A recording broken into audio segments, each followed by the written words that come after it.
a proposé de participer à une sorte d'étude de cas. On nous a mis dans la position d'une équipe projet en R&D pour le développement jusqu'à la phase clinique 2B d'un anti-angiogénique.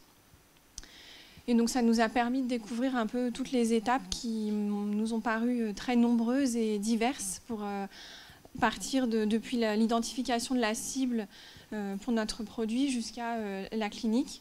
Donc ça, c'était une des premières choses, c'est qu'il y a vraiment beaucoup d'étapes très diverses et que c'est un processus qui se passe pas seulement de façon séquentielle, c'est-à-dire pas une étape après la précédente, mais parfois c'est en parallèle et puis surtout, souvent ça fait des boucles, on revient en arrière, on continue et puis finalement c'est pas bien, donc on revient à nouveau en arrière. Donc c'est un processus assez complexe. Et évidemment, tout ça, donc ça se passe souvent en parallèle, de façon transversale, et ça repose sur de très nombreux acteurs. C'était autre chose qu'on a vu, ça mettait en jeu plein de professions, des compétences très différentes, et qui doivent travailler en interaction pour ça, parce que, comme je vous l'ai dit, c'est un processus complexe, donc il faut pouvoir communiquer avec tous les acteurs. Donc ça, c'était les deux principales choses qu'on a vues. Et enfin, à travers tout au long de ce processus, il y a des contraintes à toutes les étapes, donc soit effectivement des critères pour pouvoir poursuivre l'aventure ou pas, et puis des contraintes de temps. Donc une fois qu'on a déposé le brevet, on a vu que tout s'accélérait, il ne fallait pas traîner à ce moment-là. Et des contraintes aussi liées au côté business, que peut-être nous, en tant qu'académiques, on n'en prend pas trop conscience, mais moi, ça m'a marqué hier, on a dit on voudrait avoir un traitement Péros pour le patient parce que l'administration sera plus facile pour lui. Et Laurent nous a dit, attention, peut-être certains médecins dans certains pays préféraient prescrire des traitements en intraveineuse parce que ça leur apporte plus d'argent lié aux contraintes, eux, dans leur pays, dans leur structure de système de santé.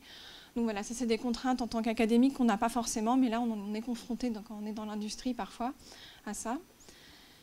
Et enfin, pour terminer, je pense qu'il nous a tous marqué, c'était tous les risques et qui sont présents à chaque étape. À chaque fois, on fait reposer nos choix sur des hypothèses très fortes, que ce soit pour l'identification de la cible, le choix du mécanisme d'action, est-ce qu'on va prendre un anticorps ou bien une petite molécule. Et on n'a pas forcément le temps de vérifier les choses à chaque fois.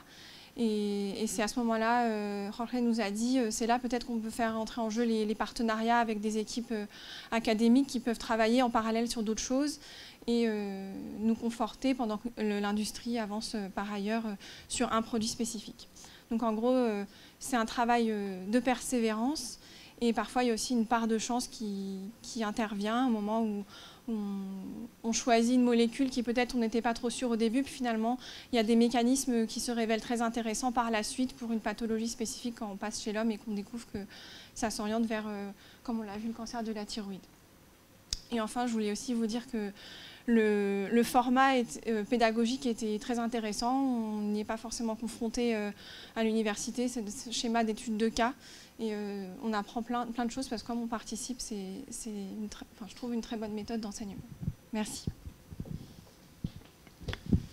Donc, je ne sais pas ce que je vais rajouter exactement, donc je vais redonner mon ressenti global. On nous a expliqué, au final, on a travaillé sur une vraie étude de cas. Donc c'est vraiment ce qui s'est passé. Donc c'est quelque chose que Laurent a pu développer quand il était chez AstraZeneca pour développer en 95. Donc il nous a proposé de nous mettre dans cette situation. On se mettait à l'époque, on a un besoin, on doit développer une nouvelle thérapie, qui peut être utilisée contre le cancer par exemple. On travaille sur une thérapie anti-angiogénique. On sait que des concurrents développent ce type de stratégie. À l'époque, c'était Genentech, avec un Napoleon Ferrara qui s'en occupait. Et on avait aussi dans le pipeline d'AstraZeneca déjà une expertise dans certains types de médicaments. Chez Genentech, par exemple, ils développaient des anticorps monoclonaux. Et ils étaient déjà bien avancés sur ce travail pour développer une stratégie efficace d'un point de vue préclinique, au moins préclinique à ce niveau-là, à ce moment-là. Et alors que dans le cheptel technique d'AstraZeneca, on avait des inhibiteurs, des petites molécules dans ce cas-là, de récepteurs à activité de tyrosine kinase.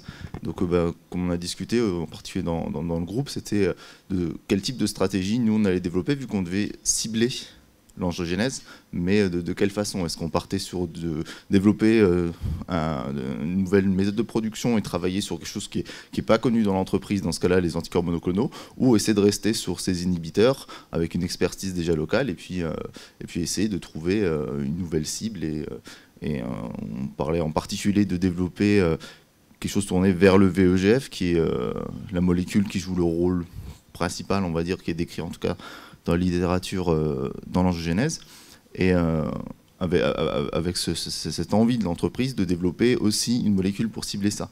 Ce qu'on a vu au fur et à mesure du process, c'est qu'on partait sur une petite molécule, ils sont partis sur une petite molécule, ils ont déterminé un rôle efficace sur VEGF, mais au fur et à mesure du process de développement, on a vu que ça ne ciblait pas spécifiquement que VEGF, mais d'autres aussi récepteurs, et qu'au final, l'activité, elle était efficace.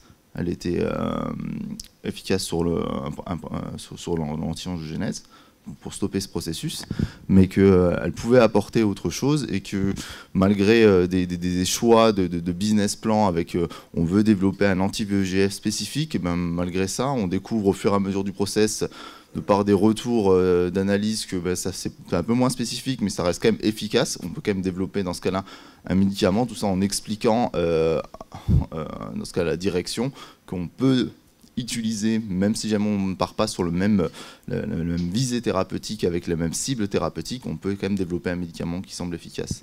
C'est vrai qu'on avait beaucoup de retours personnels de la part de Laurent et d'Jörg, en plus qui sont de formations différentes, avec un chimiste et un biologiste, donc c'est aussi amusant d'avoir les petites discussions qu'ils avaient ensemble, avec les différents points de vue, on voit même dans le process de développement, avec la réflexion qu'on peut avoir derrière.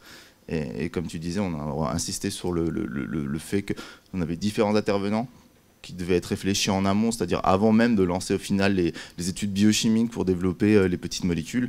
Bon, on réfléchit à tout ce qu'on va faire à la suite jusqu'à la clinique pour essayer de mettre en amont tous les personnels nécessaires pour avoir le plan le plus efficace, sachant qu'on sait très bien qu'on va partir de beaucoup de molécules, on va avoir beaucoup d'échecs et toujours avoir des stratégies backup en retour. Et donc c'était assez intéressant de faire ça sous ce type de format assez rapide et assez dense du coup, mais assez intéressant.